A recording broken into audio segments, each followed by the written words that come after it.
November 21ರಂದು ಕಾರ್ಕಳದ ಬಂಡಿಮಠದ ಪರಿಸರದಲ್ಲಿ Indira canteen ಅನ್ನು ಜಿಲ್ಲಾ ಉಸ್ತುವಾರಿ ಸಚಿವರಿಂದ ಉದ್ಘಾಟಿಸಲಾಗಿತ್ತು.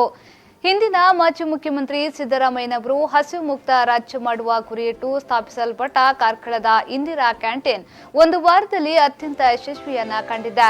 ಮುಂಜಾನೆ 7:30ಕ್ಕೆ ಪ್ರಾರಂಭವಾಗುವ ಕ್ಯಾಂಟೀನ್ ಸುಮಾರು 300 ಮಂದಿಗೆ ಸೀಮಿತವಾಗಿರುವ ಉಪಹಾರ ಬೆಳಿಗ್ಗೆ 8:30ರ ಒಳಗೆ ಖಾಲಿಯಾಗಿರುತ್ತದೆ.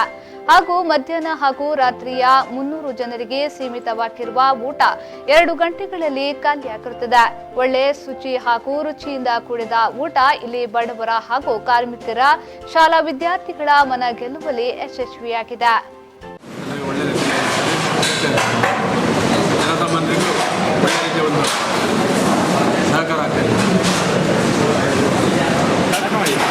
ಊಟ ಒಳ್ಳೆಯದಂತೂ ಚೆನ್ನಾಗಿದೆ, ತುಂಬ ಚೆನ್ನಾಗಿದೆ, ಮತ್ತು ಕಡಿಮೆ ರೇಟ್, ಪರವಾಗಿಲ್ಲ.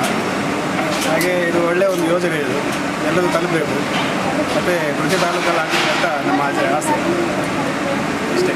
ಕ್ವಾಲಿಟಿ ಚೆನ್ನಾಗಿದೆ, ತುಂಬ ಚೆನ್ನಾಗಿದೆ, ಏನು ಮೋಸ ಇಲ್ಲ. ತುಂಬ ಒಳ್ಳೆ ರುಚಿಯಾಗಿದೆ.